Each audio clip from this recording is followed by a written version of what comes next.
Google is permanently axing all top touch functionality from its new Home Mini device after a nasty bug was documented yesterday that essentially recorded everything around the gadget and sent it to Google. These things happen. Either the company couldn't be sure it could fix it, or it couldn't be sure people would trust that it did, so they made the choice to nuke it from orbit. The bug, first reported by Android police, was apparently a hardware issue that caused the touch sensor on the top of the device to register touches pretty much constantly.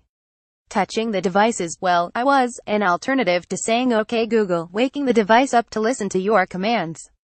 All of your voice interactions, of course, are sent to Google and kept in your account history. You can turn that handy feature off here, by the way.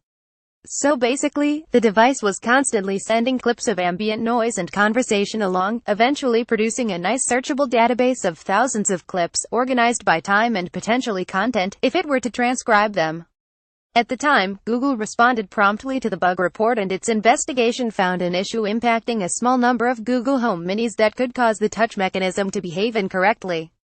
That sounds like a hardware issue, and with those, unless you can identify a run of affected devices, say, serial OS 12184 through 12433, you can't do an effective recall. If you can't do an effective recall, maybe you can solve it with an update. But if that's not possible, issue a statement. We take user privacy and product quality concerns very seriously. Although we only received a few reports of this issue, we want people to have complete peace of mind while using Google Home Mini. We have made the decision to permanently remove all top touch functionality on the Google Home Mini.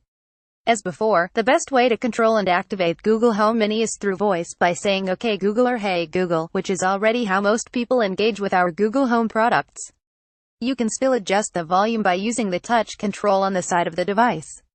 The official bug page says that those affected or people who received an early release Google Home Mini device at recent Made by Google events pre-ordered Google Home Mini purchases aren't affected.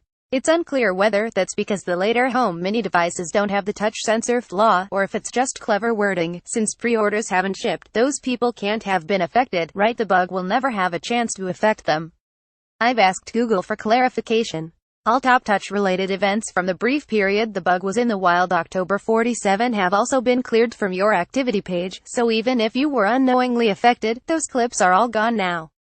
Yeah, I'll never know. Kudos to Google for the quick response and willingness to hobble their device in order to avoid a PR calamity. Give its users complete peace of mind.